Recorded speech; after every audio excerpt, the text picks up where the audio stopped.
तुमने मुझसे गरुड़ की ताकत का टेस्ट लेने को कहा था। मैं इसका कारण नहीं पूछूंगा, लेकिन इसमें मेरा क्या फ़ायदा है? ईशान ने पूछा। ललित ने सोचा कि ईशान कम से कम सीधा तो है, बहस नहीं कर रहा। उसने जवाब दिया, जब तुम अपनी सीमा पर पहुंच जाओगे तो मैं तुम्हें लिमिट ब्रेकिंग पोशन के लिए कुछ जरूरी सामग्रियां दे दूंगा। ईशान का मन डोल गया। अन्य विजर्ड्स की तुलना में उसे आगे बढ़ने के लिए अधिक पोषण की जरूरत थी। ललित ने आगे कहा, तुम जीतते हो या हारते हो, इससे कोई फर्क नहीं पड़ता। गरुड़ के साथ लड़ाई खत्म होते ही मैं तुम्हें वो सामान दे दूंगा। ईशान की आंखें चमक उठीं। उसने सोचा, लगता है ललित का दिमाग कुछ ज्यादा ही चल रहा है, लेकिन उसे इससे क्या? उसे बस ये देखना था कि वह नए लड़के को हार मानने पर मजबूर कर दे।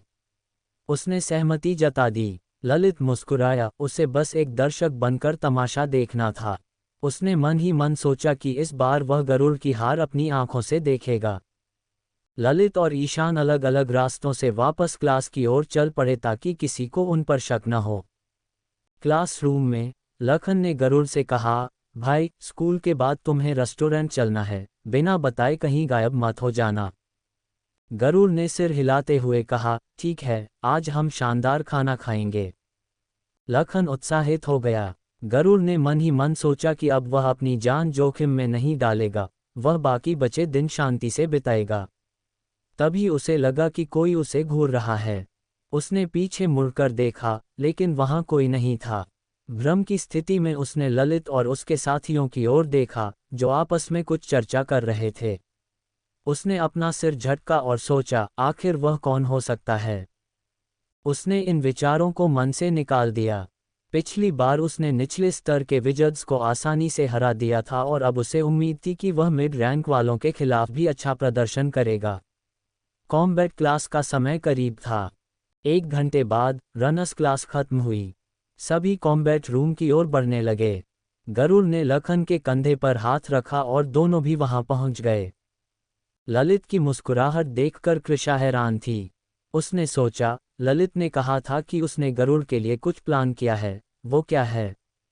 ललित ने कृषा, ब्रजेश और मयंक की ओर देखते हुए कहा, कॉम्बैट क्लास में तुम्हारे लिए एक बहुत बड़ा सरप्राइज है। ब्रजेश और मयंक भ्रम में थे, लेकिन कृषा ने तुरंत भांप लिया कि ललित की चाल क्या है। उसने धीमी आवाज में कहा, तुम गरुड़ के खिलाफ कोई चाल चल रहे हो, है न ललित? ललित ने बस सिर हिला दिया और आगे कुछ नहीं बोला। कॉम्बैट रूम के अंदर गरुड़ और लखन अपनी जगह पर खड़े होकर शिक्षक फ्रीमन का इंतजार कर रहे थे। वहां अभी भी बहुत कम छात्र पहुंचे थे।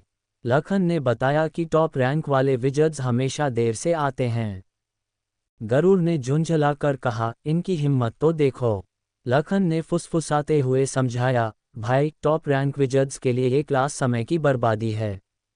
और एक और कारण है, अगर हमारी क्लास के टॉप 10 विजर्ड्स के बीच मुकाबला होता है तो वह इस छोटे से कमरे में नहीं, बल्कि स्कूल के स्टार बैटल प्लेटफॉर्म पर होता है। ये सुनकर गरुड़ का ध्यान केंद्रित हुआ। उसने पूछा, इसका क्या मतलब है? लखन ने मुस्कुराते हुए कहा, ये मुकाबले पूरे स्कूल के छात्रों, शिक्षकों और स्टाफ के सामने होते हैं। यह बाकी छात्रों को प्रेरित करने के लिए किया जाता है। गरुड़ को अब समझ आया कि स्कूल का सिस्टम कैसे काम करता है। ये सब केवल क्लास A1 के वर्चस्व को दिखाने और बाकी छात्रों को ये बताने के लिए था कि बिना टैलेंट के प्रगति करना नामुमकिन है। स्कूल मैनेजमेंट इसी तरह क्लास A1 को और अधिक संसाधन उपलब्ध कराने का आधार तैयार करता था। बढ़ता दिल। क्लास A1 को संसाधन मुहैया कराने के पीछे स्कूल मैनेजमेंट का मकसद सिर्फ प्रतिभा को निखारना नहीं, बल्कि पैसे कमाना और अपने संबंध मजबूत करना है। क्लास A1 के ज़्यादातर विजर्ड्स पहले ही बड़े संगठनों से जुड़ चुके हैं। स्कूल वाले इन एलिट विजर्ड्स की मदद इसलिए करते हैं ताकि वे उन संगठनों की नज़रों में अच्छे बने रहें। खैर, इन बातों से मुझे फ़र्क नहीं पड़ता। मैं इस क्लास में अपने संगठन के काम से हूँ, वरना स्कूल प्रशासन इतनी जल्दी मुझे यहाँ नहीं भेजता। मैंने क्लास के प्रवेश द्वार की ओर देखा, फ्रीमन सर अभी तक नहीं आए थे। तभी कदमों की आहट सुनाई दी। ललित अपने ग्रुप के साथ अंदर आया। उन्होंने पूरे कमरे में किसी को तलाशा और जैसे ही उनकी नज़र मुझ पर पड़ी, वे रुक गए। कृषा की आंखों में वह कुटिल मुस्कान देखकर मैं समझ गया कि वे कुछ न कुछ खुराफात जरूर सोच रहे हैं। वे लोग कमरे के दूसरे कोने में जाकर खड़े हो गए। मुझे उन्हें समझने के लिए किसी जादुई शक्ति की जरूरत नहीं थी। कृषा के चेहरे पर सब कुछ लिखा था। ललित और उसका ग्रुप आज असामान्य रूप से खुश दिख रहा था। लखन ने मेरी ओर झुककर पूछा, भाई क्या हुआ? मैंने शांत स्वर में जवाब दिया, ललित और उसके साथी आज कुछ ज्यादा ही खुश हैं। सतर्क रहना, अगर आज कोई तुम्हें चुनौती दे तो बिना सोचे मना कर देना। लखन थोड़ा चौंक गया, लेकिन उसे समझ आ गया कि मामला गंभीर है। उसने मन ही मन सोचा कि उसे ललित के ग्रुप के बारे में और जानकारी जुटानी होगी। हमारी बात चल ही रही थी कि क्लास के टॉप विजर्ड्स एक एक करके अंदर आने लगे। शोर शराबा अचानक बंद हो गया। 9वीं, 8वीं, 7वीं, 6ठी रैंक के विजर्ड्स के बाद प्रखर, जो 4थी रैंक पर है, अंदर आया। आज जयंत 5वीं रैंक को छोड़कर बाकी सभी बड़े नाम वहां मौजूद थे। फिर तीसरी रैंक की विक्टोरिया अपने 2 दोस्तों के साथ अंदर आई। लखन ने धीरे से मुझे बताया कि विक्टोरिया के साथ जो लड़कियां हैं, वे 12वीं और 13वीं रैंक की विजर्ड्स हैं। मैंने मन ही मन हिसाब लगाया। अगर 10वीं रैंक वाले ललित के पास 30 के आसपास के स्टेट्स हैं, तो 11वीं रैंक वाले के पास 25 के करीब होंगे। मेरी ताकत स्ट्रेंथ के स्टेट्स 30 हैं और मेरी वाइटलिटी तो 75 है। अगर मुझे मौका मिले तो मैं आसानी से इनसे निपट सकता हूं।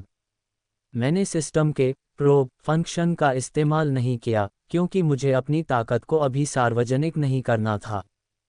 लखन विक्टोरिया के बारे में कुछ और बताना चाह रहा था, पर मैंने उसे चुप रहने का इशारा किया।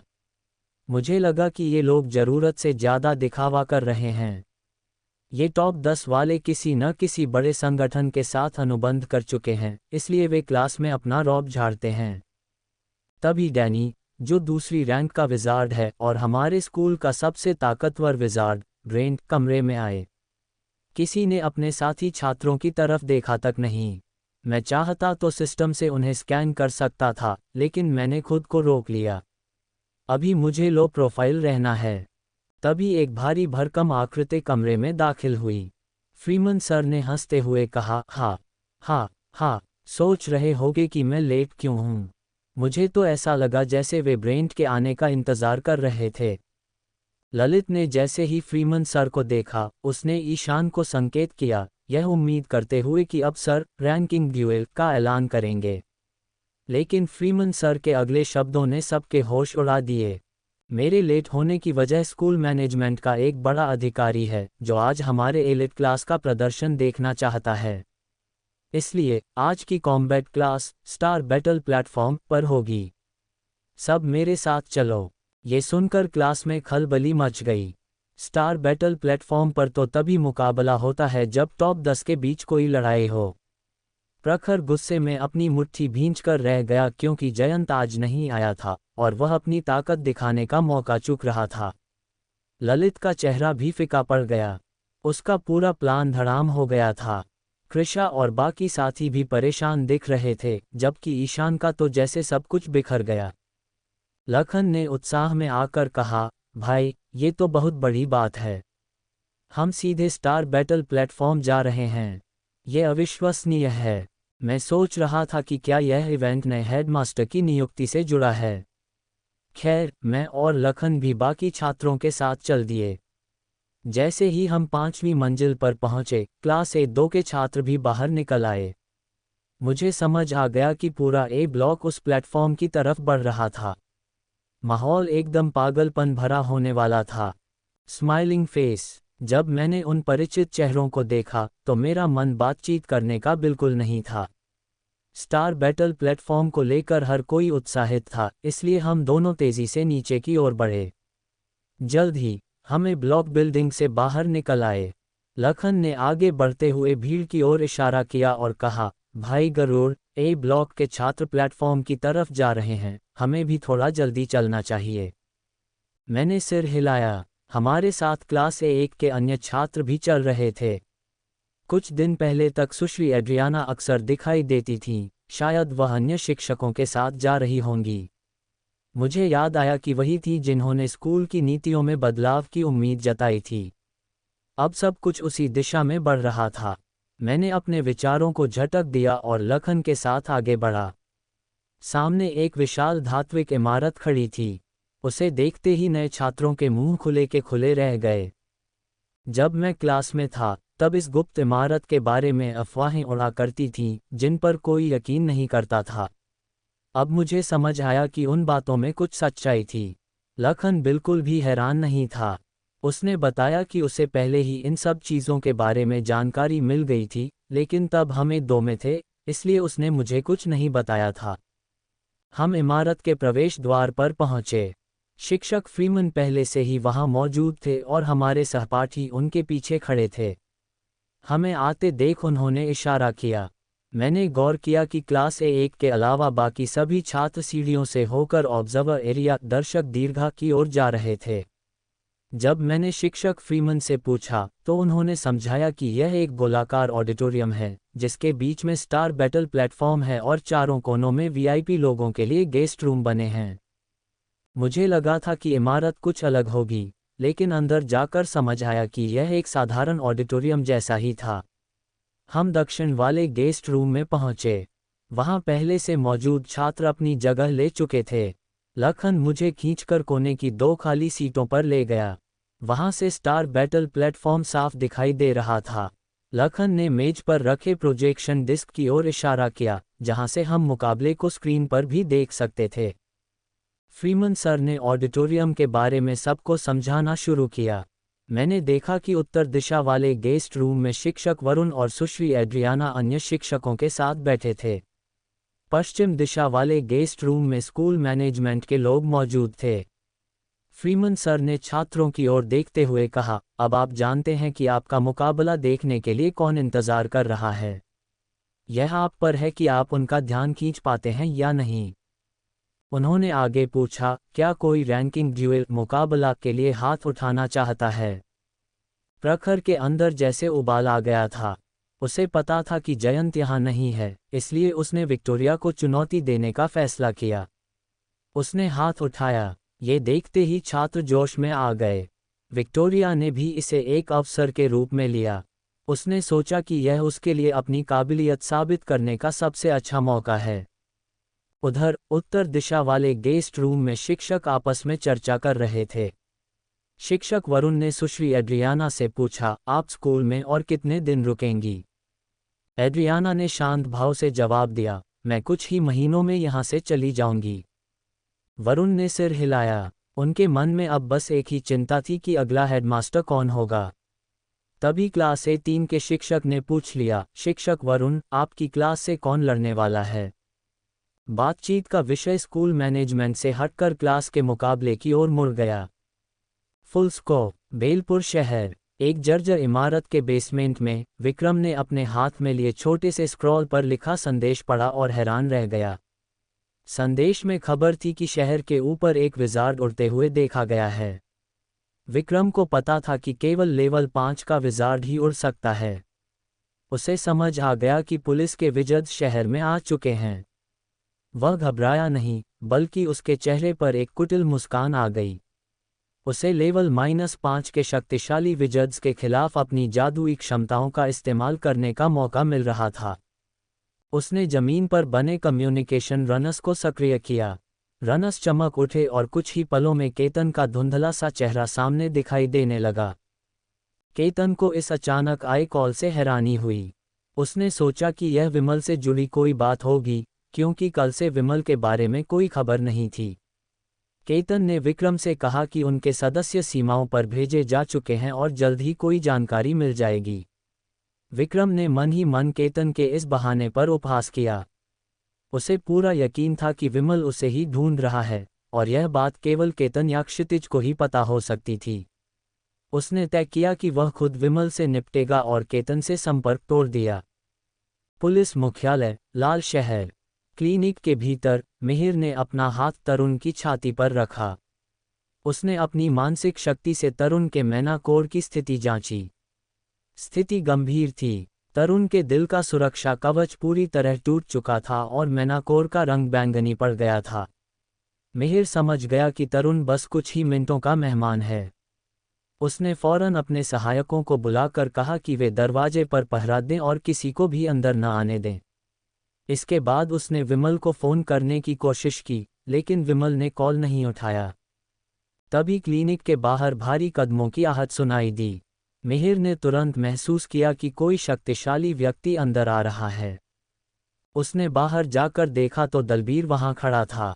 दलबीर, जो कि बैटल डिपार्टमेंट का प्रमुख था, मुस्कुराते हुए बोला कि वह तरुण का हाल जानने आया है। मिहिर सावधान हो गया। दलबीर ने सीधा सवाल किया कि तरुण कैसा है। मिहिर ने कोई स्पष्ट जवाब नहीं दिया, क्योंकि तरुण का मामला पूरी तरह गोपनीय था। दलबीर, जो पहले ही विमल के बिना बताए किसी मिशन पर जाने से नाराज था, ने तंज कसते हुए कहा कि अगर विमल का कॉल आए तो उसे बता देना कि संपर्क करे। ये कहकर दलबीर वहां से चला गया। मिहिर ने एक लंबी राहत की सांस ली और एक बार फिर विमल को कॉल लगाने की कोशिश की। शिक्षक फ्रीमन प्रखर के इस संकल्प को देखकर काफी प्रभावित हुए। उन्हें खुशी थी कि सभी छात्रों को कक्षा के सर्वश्रेष्ठ विजर्ड्स के बीच द्वंद्व देखने का मौका मिलेगा। उन्होंने विक्टोरिया की ओर मुड़कर पूछा, विक्टोरिया, क्या तुम इस चुनौती के लिए तैयार हो? विक्टोरिया ने अपनी जगह से उठते हुए आत्मविश्वास के साथ कहा, मैं ये चुनौती स्वीकार करती हूँ। पूरे हॉल में छात्रों का उत्साह देखने लायक था। लखन ने गरुड़ की ओर देखते हुए फुसफुसाकर पूछा, भाई गरुड़, क्या लगता है कौन भारी पड़ेगा? गरुड़ ने जवाब दिया, ये मुकाबला हमें टॉप विजर्ड्स की असली ताकत का अंदाजा लगाने में मदद करेगा। लखन ने फिर पूछा, लेकिन विजेता कौन होगा?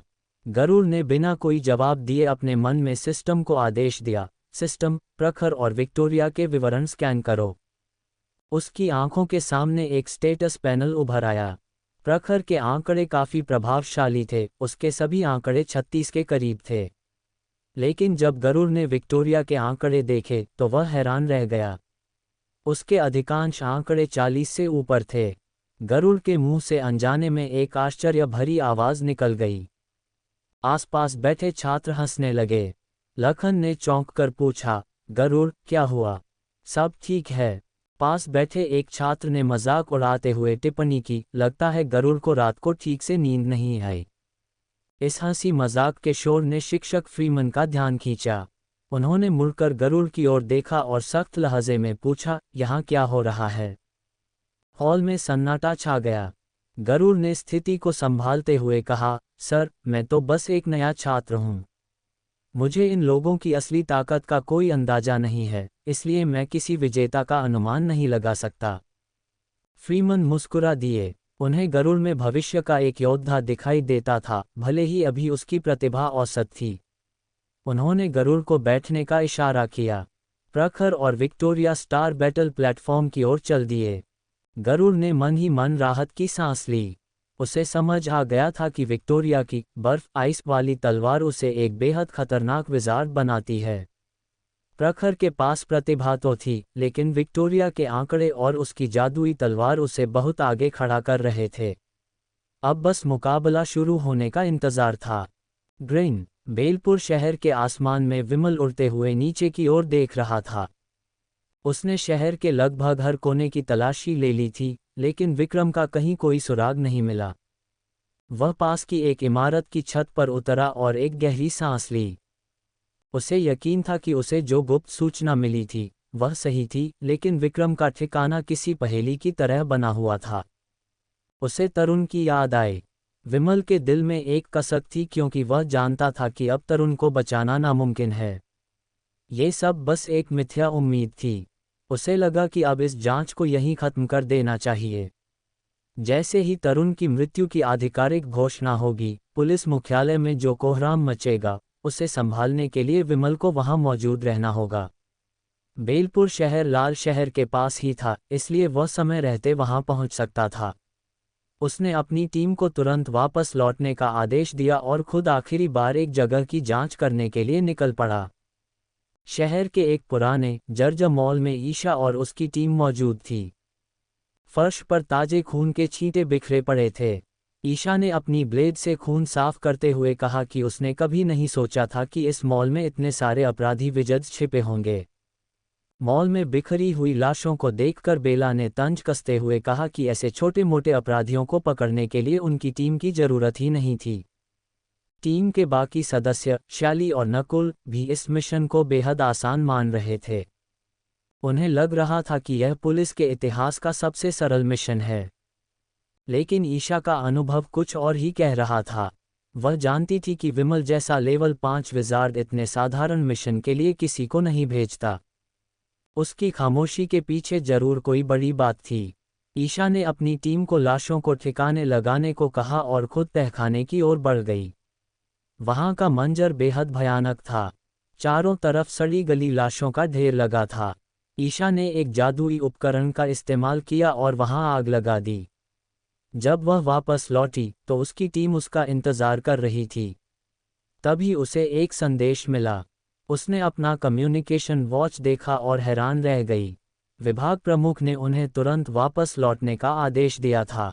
ईशा की टीम के सदस्य नकुल और बेला घबरा गए कि आखिर ऐसा क्या हुआ है। ईशा ने कहा कि आदेश का पालन करना होगा, लेकिन उसके दिमाग में एक ही बात चल रही थी कि आखिर विमल ने अपना फैसला क्यों बदला।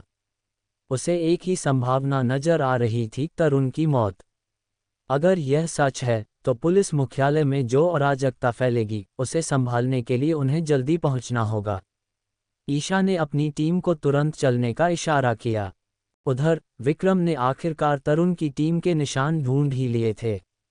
वह खुशी से झूम उठा क्योंकि पिछली बार वे उसके जाल से बच निकले थे। उसने अपने साथियों से खबर ली कि विजर्ड्स का एक दल उसके छिपने की जगह में घुस आया है। विक्रम ने अपनी कमजोर काया को घसीटते हुए उस स्थान की ओर रुख किया।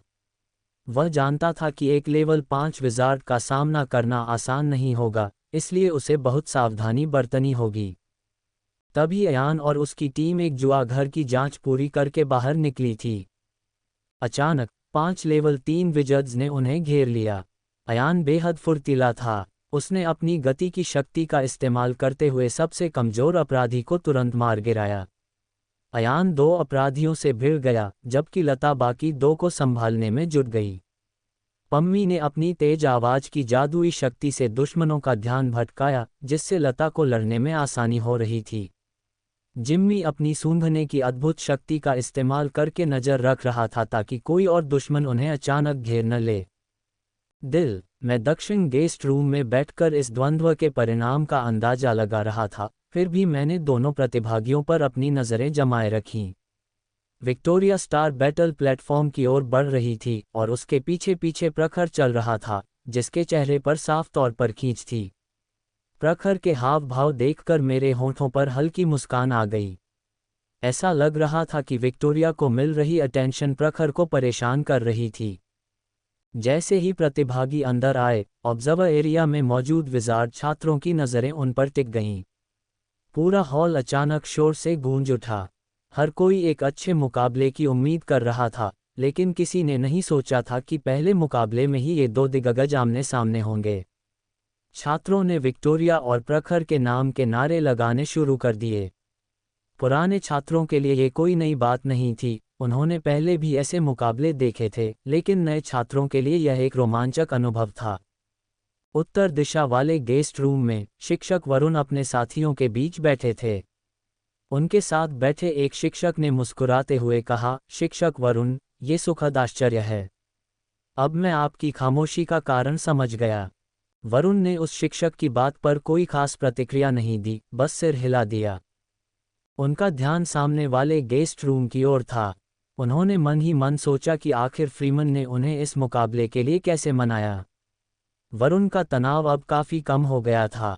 उन्हें अब इस बात की चिंता नहीं थी कि स्कूल मैनेजमेंट उनसे क्या पूछेगा। अब गेम स्कूल मैनेजमेंट के पाले में थी कि वे इन छात्रों के लिए जरूरी संसाधन कैसे जुटाते हैं। वरुण ने सोचा कि अगर उनके छात्र मैनेजमेंट को प्रभावित कर पाए तो वे मॉन्स्टर हंटिंग ट्रिप का विषय टेबल पर ला सकते थे। पश्चिम दिशा वाले गेस्ट रूम में, जो कि काफ़ी आलीशान था, स्कूल के चेयरमैन बेंजामिन एक मुख्य कुर्सी पर विराजमान थे। उनके पीछे प्रशासनिक विभाग के लोग बैठे थे। बेंजामिन ने अपनी यात्रा को सार्वजनिक नहीं किया था। उन्होंने अपने स्टोरेज ब्रेसलेट से एक रूनिक डिस्क निकाली और मुकाबले को रिकॉर्ड करना शुरू कर दिया। उनके इस कदम ने वहां मौजूद प्रशासनिक अधिकारियों को हैरान कर दिया, क्योंकि वे नए हेडमास्टर के बारे में कयास लगा रहे थे। बेंजामिन मन ही मन मुस्कुरा रहे थे। उन्हें लगा कि उनकी यह यात्रा बेकार नहीं जाएगी। वे पुरानी स्कूल नीतियों में बदलाव लाना चाहते थे। लखन और गरुड़ के पिछले वाकये ने उन्हें सोचने पर मजबूर कर दिया था। बेंजामिन ने तय किया कि भविष्य में स्कूल सिर्फ उन छात्रों को प्राथमिकता नहीं देगा जो जन्मजात प्रतिभाशाली हैं, बल्कि उन छात्रों को भी जो विशेष हैं और जिनके पास किसी बड़े संगठन या व्यापारिक घराने का समर्थन है। उन्होंने लखन के बारे में सोचा, जिसके पास किसी पारंपरिक जादू का मार्ग नहीं था, लेकिन उसके पीछे मैरिए फूड चेन जैसे शक्तिशाली संस्थान का समर्थन था। बेंजामिन को समझ आ गया था कि सिर्फ टैलेंट ही काफ़ी नहीं है, समर्थन और संसाधन भी उतने ही महत्वपूर्ण हैं। यदि इन छात्रों को सही दिशा मिले तो क्लास A1 का वर्चस्व खत्म हो सकता है। बेंजामिन को अपना भविष्य अब और अधिक समृद्ध दिखाई दे रहा था। तभी उनके सहायक की घड़ी पर नोटिफिकेशन आया। चेयरमैन, कॉम्बैट टीचर ने मुकाबले शुरू करने की अनुमति मांगी है, सहायक ने विनम्रता से कहा। बेंजामिन ने अपने सहायक को निर्देश दिया कि मुकाबला शुरू किया जाए। फ्रीमन का ये व्यवहार बेंजामिन को बहुत चतुर लगा कि उन्होंने पहले अनुमति ली। प्लेटफॉर्म पर प्रखर और विक्टोरिया आमने सामने खड़े थे। प्रखर के चेहरे पर एक छोटी सी मुस्कान थी, लेकिन विक्टोरिया बिल्कुल शांत थी। मुकाबला शुरू होने ही वाला था। Throwing kisses. Victoria star battle platform के एक किनारे खड़ी थी और प्रखर दूसरी ओर। दोनों के बीच एक तल्ख मुकाबला शुरू होने वाला था।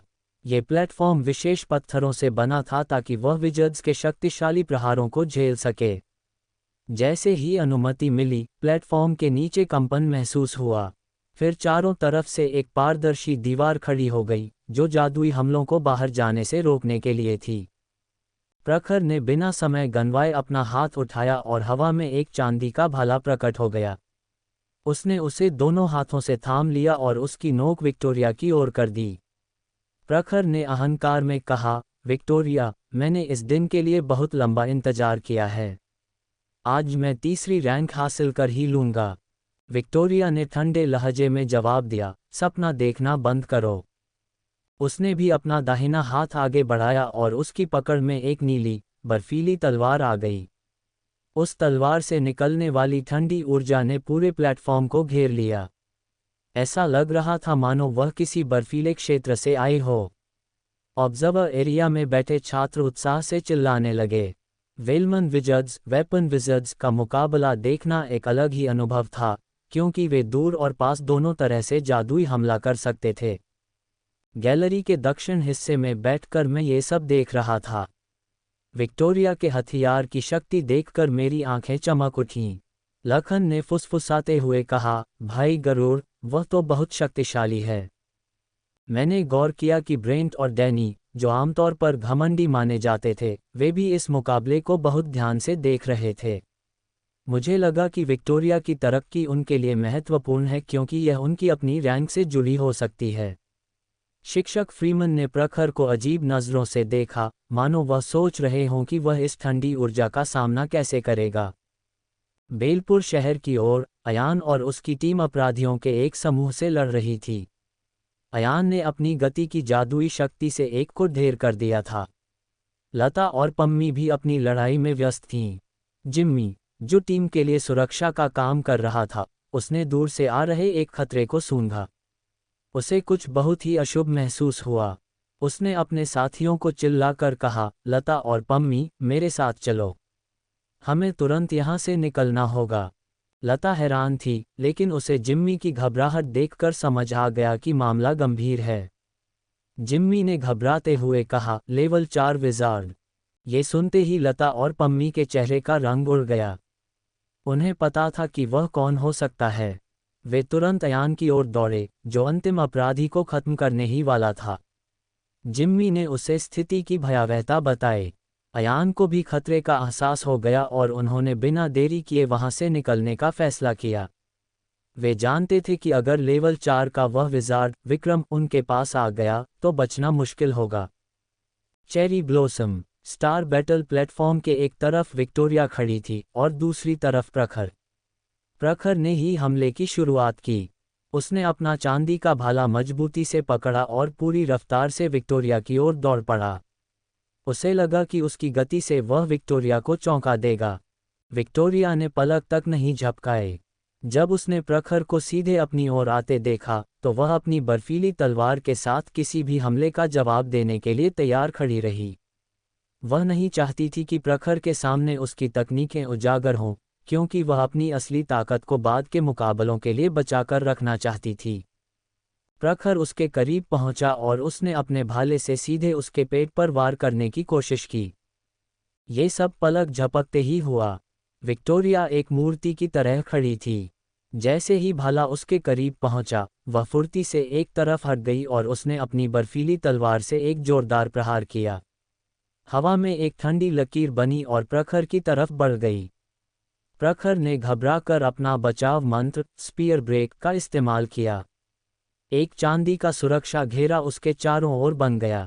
हमले के टकराते ही एक जोरदार धमाका हुआ, लेकिन प्रखर का बचाव काम कर गया। उसने तुरंत पीछे छलांग लगाकर खुद को सुरक्षित किया। गेस्ट रूम से मैंने ये सब गौर से देखा। विक्टोरिया की बर्फीली तलवार का वार सच में भारी था। शिक्षक वरुण और सुश्री एड्रियाना भी इस मुकाबले को देखकर चकित थे। शिक्षक वरुण ने मुस्कुराते हुए कहा कि यह मुकाबला अब एक तरफा हो चुका है। सबको पता था कि विक्टोरिया की जादुई तलवार का कोई जवाब नहीं है। बेलपुर शहर में स्थिति पूरी तरह बदल चुकी थी। विमल ने शहर के हर कोने को छान लिया था, लेकिन उसे विक्रम का कोई सुराग नहीं मिला। उसने हार मान ली और अपनी टीम को वापस बुला लिया।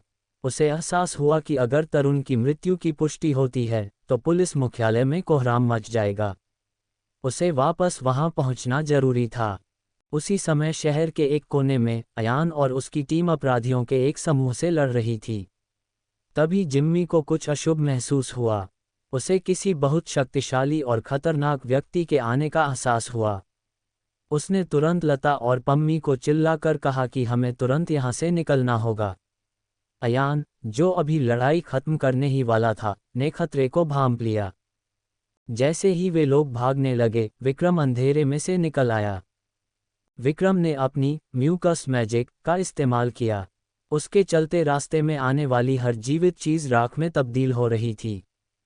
विक्रम को भागते हुए अयान और उसकी टीम को पकड़ने में ज़्यादा मेहनत नहीं करनी पड़ रही थी। अयान को समझ आ गया कि लेवल 4 के विजार्ड से भागना नामुमकिन है। उसने अपनी टीम को भागते रहने का आदेश दिया और खुद पीछे मुड़कर विक्रम का सामना करने की तैयारी की। उसने अपनी स्टोरेज से एक ग्रेड 3 की विस्फोटक कलाकृति आर्टिफैक्ट निकाली। अयान ने अपनी पूरी गति का इस्तेमाल किया और विक्रम की ओर बढ़ा। वह विक्रम के करीब जाकर उस कलाकृति को सक्रिय करना चाहता था ताकि उसकी टीम जान बचाकर भाग सके। यह अयान की आखिरी कोशिश थी। बेलपुर शहर के बाहरी इलाके में जैसे ही अयान विक्रम के करीब पहुंचा, उसने अपनी ओर एक अग्नि अस्त्र फेंका। लेकिन विक्रम, जो कि लेवल 4 का विजार्ड था, इसके लिए पहले से तैयार था। उसने अपनी जादुई शक्ति का दबाव बनाया और वह अस्त्र हवा में ही नष्ट हो गया। उस शक्तिशाली दबाव ने अयान को वहीं स्थिर कर दिया। अयान को अपनी गलती का एहसास हुआ। उसने एक लेवल 4 विजार्ड की ताकत को कम आंक लिया था। विक्रम ठहाके लगाने लगा, जो बहुत डरावना था। अयान ने हार मान ली थी, लेकिन वह तरुण के लिए दवा जानना चाहता था। उसने चिल्लाकर पूछा, दवा कहाँ है? जहर का तोड़ बताओ। विक्रम ने अपना सिर हिलाया। उसने अयान पर एक सम्मोहक जादू किया और उसे गहरी नींद में सुला दिया। विक्रम के लिए ये जहर एक प्रयोग का हिस्सा था, जिसका कोई इलाज नहीं था। वह जानता था कि जो विजर्ड्स भाग रहे हैं, वे मदद बुलाएंगे और तभी वह विमल जैसे लेवल 5 विजार्ड का आमना सामना कर पाएगा। उधर जिम्मी, लता और पम्मी बेलपुर के एक मेट्रो स्टेशन पर रुककर सांस ले रहे थे। लता ने डरते हुए पूछा, क्या हमें लगता है कि हम एक लेवल 4 विजार्ड से बच पाएंगे? जिम्मी ने उसे शांत रहने को कहा और विमल को संदेश भेजने का सुझाव दिया। लता ने तुरंत विमल को फ़ोन किया। पम्मी ने चैट सर्वर पर देखा कि ईशा की टीम ने भी उन्हें सुरक्षित रहने का संदेश भेजा था। तभी जिम्मी को फिर से वही अशुभ एहसास हुआ। उसने सूंघने वाली अपनी जादुई शक्ति का इस्तेमाल किया और पाया कि कोई उनकी ओर आ रहा है। एक परछाई धीरे धीरे उनकी ओर बढ़ रही थी और उसके साथ अयान का शरीर हवा में तैर रहा था। जिम्मी ने कांपती आवाज में कहा, विक्रम आ रहा है और उसने अयान को पकड़ लिया है। लता और पम्मी का डर बढ़ गया। वे स्टेशन के प्रवेश द्वार पर खड़े थे। भीड़ और भागते हुए लोगों के बीच कोहराम मचा था। विक्रम की मौजूदगी से निकलने वाली जहरीली धुंध लोगों को शिकार बना रही थी। लोग चिल्ला रहे थे और इधर उधर भाग रहे थे। स्टेशन पर भगदड़ मच गई थी। विक्रम ने एक नज़र में ही उन तीनों को स्थिर कर दिया। जिम्मी और उसके साथियों की मानसिक शक्ति जवाब दे रही थी। तभी अचानक आकाश से एक विशाल जादुई लहर उतरी। उस लहर ने पल भर में जहरीली धुंध को साफ कर दिया। लता की आंखों से आंसू निकल पड़े और उसने राहत की सांस ली। वह जानती थी कि यह विमल की जादुई शक्ति है। विमल वहां पहुंच चुका था। जिम्मी और पम्मी ने भी जब उस शक्तिशाली लहर को महसूस किया तो उनके चेहरे पर एक मुस्कान आ गई। उनकी जान अब सुरक्षित थी।